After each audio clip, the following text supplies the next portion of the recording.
हमारे एक और प्यारे सब्सक्राइबर स्टोरी टाइम के बहुत रिक्वेस्ट पे आज मूवी स्ट्राइप प्रस्तुत करता है विंड स्ट्रक। मूवी के डायरेक्टर है जा योंग क्वाक और IMDb रेटिंग 7.1 है। एक लड़की खड़ी है कई मंजिलें ऊंची इमारत के बिल्कुल किनारे पे और अगले ही पल वो नीचे ज़मीन की तरफ गिर रही है। एक लड़के की आवाज़ बैकग्राउंड में सुनाई दे रही है जो कह रहा है उसका नाम योजिन है। उसमें कुछ खास है, वो बिल्कुल ही अलग है। हर किसी का सपना होता है कि वो अपने प्यार के साथ घूमे, समय बिताए। मैं भी गया था। कहानी फ्लैशबैक में चली आई। योजिन एक पुलिस ऑफिसर है और लड़का म्योंग एक फिजिक्स टीचर। दोनों की पहली मुलाकात बड़ी ही मज़ेदार है। योजिन गलती से उसे चोर समझकर उसकी खूब पिटाई करती है और पकड़कर पुलिस स्टेशन लेकर आती है, लेकिन बाद में पता चला कि चोर कोई और ही है। अगले दिन म्योंग पुलिस स्टेशन में वॉलंटियर सर्विस करने आया और उसकी पार्टनर कोई और नहीं योजिन ही बनी। योजिन एक बहुत ही नीडर, गलत बात पे ना झुकने वाली लड़की है जो उसके काम में भी साफ नज़र आता है। अब यहाँ म्योंग के साथ पेट्रोलिंग करते हुए उसे कुछ बदमाश घमंडी हाई स्कूल लड़के मिले। बियर कैन रास्ते में ही फेंकना, सिगरेट पीकर नीचे ही गिरा देना, इन सब चीज़ों से योजिन और उन लड़कों के बीच झमेला शुरू हुआ। योजिन ने उनकी खूब पिटाई की। उसके ऐसे अंदाज को देख म्योंग ने उसके साथ वॉलंटियर करने से मना कर दिया। तभी योजिन ने हथकड़ी अपनी और उसकी कलाई दोनों में डाल दी। अब जहाँ योजिन जाएगी वहाँ म्योंग को भी जाना पड़ेगा। आगे जाकर दोनों एक और झमेले में फंस गए और हथकड़ी की चाबी योजिन से खो गई। दोनों ही ऐसी हालत में पुलिस स्टेशन पहुंचे, पर वहां एक पुलिस ऑफिसर से पता चला कि एक इमरजेंसी में सारे पुलिस वाले सभी हथकड़ियाँ लेकर चले गए हैं, यानी चाबी भी नहीं है। तभी वहां उसी हाई स्कूल स्टूडेंट के पापा अपने बॉडीगार्ड्स के साथ आया और योजिन पे चलाने लगा।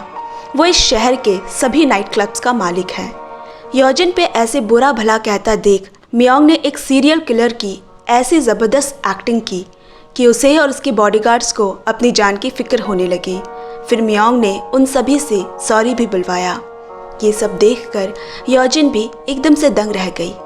इस हादसे के बाद दोनों ही एक दूसरे को पसंद करने लगे और अब साथ रिलेशनशिप में है। अगले दिन म्योंग घर के ज़रूरी सामान लेकर योजिन के घर आया, जहाँ उसे पियानो के ऊपर रखी तस्वीरों में योजिन जैसी ही एक और लड़की दिखी जो उसकी ट्विंस है। योजिन ने बताना शुरू किया, हम इतने ही एक जैसे दिखते हैं कि लोग कंफ्यूज रहते थे, इसीलिए मम्मी ने दोनों को अलग अलग स्कूल में दाखिला करवाया। मेरी बहन पियानो की ब्लैक कीज की तरह चंचल चुलबुली थी और मैं वाइट कीज की तरह शांत स्वभाव की। मेरी बहन को रोल स्विच करना पसंद था। हम अक्सर ऐसा करते थे। उसकी जगह मैं एग्ज़ाम देती थी, वो सारे काम मैं करती थी जो उसे नहीं पसंद था। और फिर ग्रेजुएशन फ़ोटो खींचने का दिन आया। मेरा पियानो कंपटीशन था। मैंने अपनी बहन को मेरी जगह ग्रेजुएशन फ़ोटो में चले जाने को कहा, लेकिन रास्ते में एक कार से उसकी टक्कर हो गई। तो अब हम दोनों में से किसी की भी ग्रेजुएशन फ़ोटो नहीं है। उसी का सपना था पुलिस ऑफिसर बनना।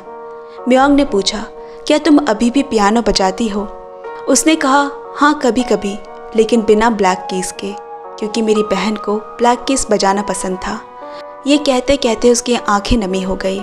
फिर म्योंग ने अपने हाई स्कूल की बातें सुनाकर उसे हंसाया। उसके बाद दोनों ने मिलकर घर सजाया। योजिन डिनर की तैयारी कर रही है और यहाँ म्योंग थक हार कर बैठे बैठे कागज़ का प्लेन बनाकर मस्ती कर रहा है। ऐसे ही उनका दिन गुजर गया। अगले दिन दोनों की लंच डेट है। दोनों ही एक दूसरे के लिए प्रेजेंट लाए हैं। एक किताब जो म्योंग के ही एक स्टूडेंट चुन डियोक ने लिखा है। काम के साथ साथ दोनों एक दूसरे के साथ भी वक्त बिताते हैं। बहुत प्यारी सी दोनों के बीच ये लव स्टोरी चल रही है। एक दिन म्योंग एक नई जीप खरीद लाया और योजिन के साथ दूर एक ट्रिप पे निकल गया। घाटी के पास खड़ा म्योंग सामने से आती हुई तेज़ हवाएं अपनी बाहें फैलाए कहता है, मुझे लगता है मैं पिछले जन्म में हवा था। अगर मैं तुम्हारे आसपास ना रहूं और जब तुम्हारे चेहरे को हवाएं छुए तो समझ जाना कि वो मैं हूँ। मरने के बाद मैं फिर से हवा बन जाना चाहता हूँ।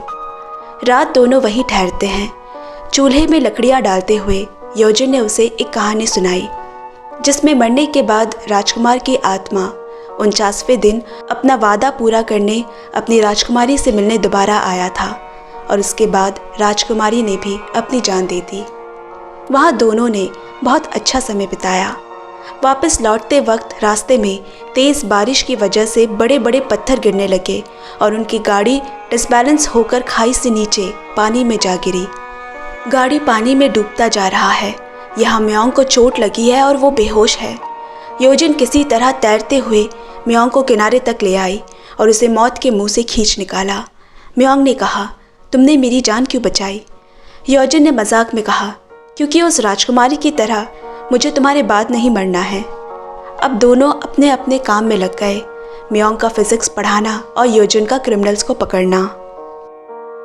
ऐसे ही पेट्रोलिंग करते समय खबर मिली कि बहुत ही खतरनाक क्रिमिनल शिन जेल तोड़कर भाग निकला और किसी कार्यों बार में है। उसी तरफ ही योजिन पेट्रोलिंग कर रही है। बिना बैकअप के ही वो उसे गिरफ्तार करने चली गई। उसके पार्टनर ने कहा भी ऐसा करना खतरनाक है, पर वो ऐसे क्रिमिनल को खुला नहीं छोड़ सकती। मिशन के बीच में ही उसे म्योंग का कॉल आया, जो उसी रेस्टोरेंट में उसका वेट कर रहा है। उसके लिए उसने एक सरप्राइज रखा है। उसे पता चला कि वो अभी किसी खतरनाक क्रिमिनल को पकड़ रही है। हालांकि इससे पहले भी क्रिमिनल को पकड़ते वक्त म्योंग का उसे कॉल आया है, लेकिन इस बार उसे योजिन की आवाज़ में कुछ अलग सा महसूस हुआ, जैसे वो घबराई हुई हो। वो भी रेस्टोरेंट से योजिन को ढूंढने निकल गया। इधर शिन के जेल तोड़कर भागने की खबर अंडरकवर एजेंट को मिली और वो भी उसे पकड़ने के लिए निकला। इस तरफ से योजिन शिन के पीछे और दूसरी तरफ से अंडरकवर एजेंट, और फिर गोली चली। सामने खड़ा म्योंग, जिसके सीने से गोली आर पार हो गई। योजिन हाथ में बंदूक लिए बस खड़ी रह गई। खुद की बंदूक से चली गोली किसी आम जनता को लगा देख अंडरकवर एजेंट वहां से भाग निकला। योजिन अपनी गोद में उसका सर रख चिल्ला रही है, रो रही है, 911 में कॉल कर रही है। उसके सामने उसकी ज़िंदगी दम तोड़ रही है और वो कुछ नहीं कर पा रही। डॉक्टर भी उसे नहीं बचा पाए। म्योंग के जाने के बाद से योजिन ने कई दफ़ा खुदकुशी करने की कोशिश की, लेकिन हर बार किसी तरह बच जाती।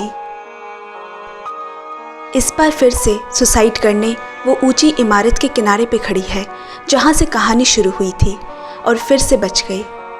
मगर आज उसे कुछ अजीब सा महसूस हुआ।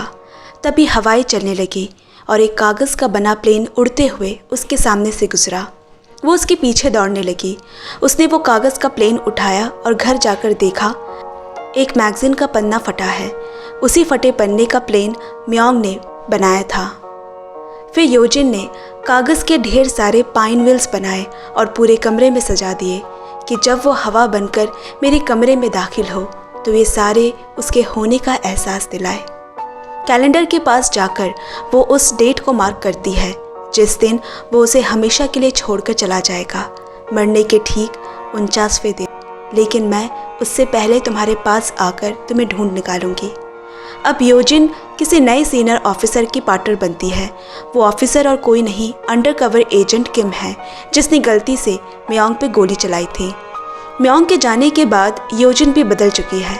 ऐसा लगता है गोली भी अगर उसे लग जाए या वो इस बीच मर भी जाए तो भी उसे कोई फ़र्क नहीं पड़ेगा। कैलेंडर में एक एक गुजरते दिन पे वो क्रॉस मार्क कर रही है। जब उसने अपने पियानो कीज़ कवर को खोला तो देखा सारे ब्लैक कीज़ वाइट है, जिसे वो बजाया नहीं करती, और एक नोट छोड़ा हुआ है म्योंग का।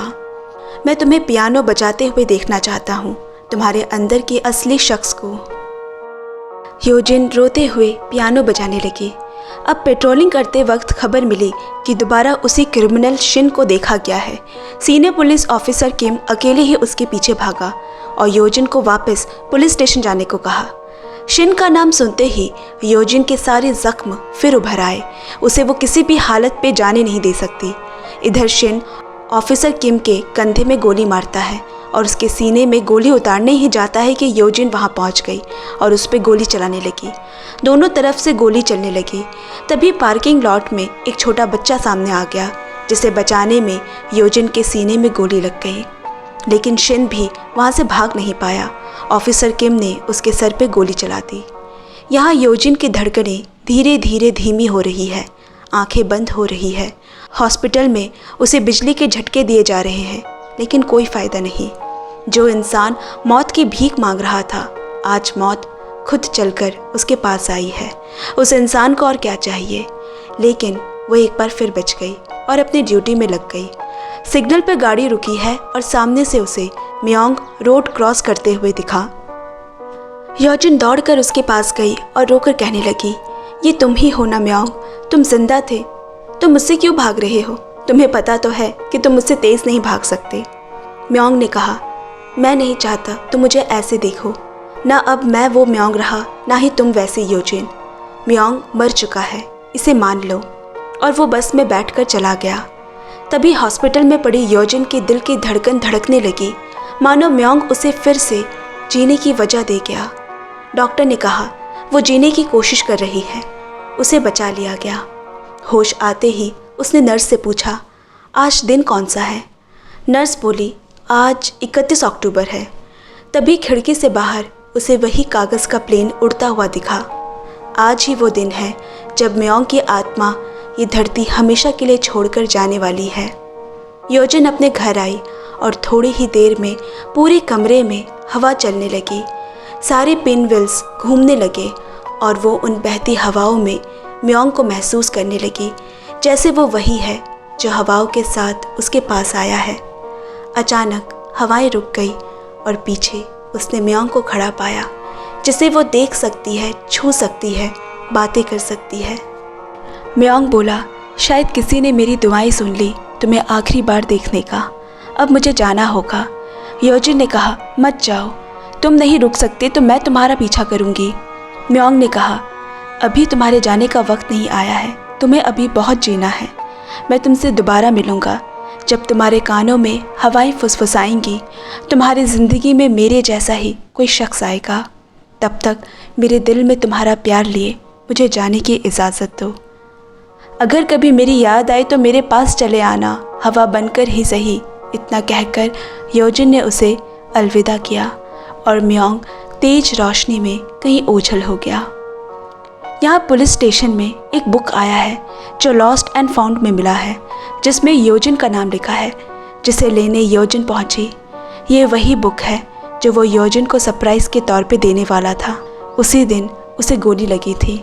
उस बुक में म्योंग की कॉलेज टाइम की फ़ोटो है, जिसमें पीछे योजिन अपने दोस्तों के साथ खड़ी है। तभी उसके कानों में म्योंग की आवाज़ें गूंजने लगी कि मैंने कहा था ना, मैं दोबारा तुमसे मिलने आऊँगा, वो आज तुम्हें मिलने वाला है। ये बुक किसने दी पूछकर वो उसका पीछा करने लगी और उस शख्स तक पहुंची। फिर दोनों को ही म्योंग की आवाज़ें सुनाई देने लगी, जो उन दोनों की कहानी बयां कर रहा है, और कहानी यहीं ख़त्म हो जाती है। दोस्तों, आज की एक्सप्लेनेशन आपको कैसी लगी कमेंट में ज़रूर शेयर करें और चैनल को भी पक्का सब्सक्राइब कर ले। आपसे जल्द मिलते हैं अगले वीडियो में। Bye bye, love you and take care friends.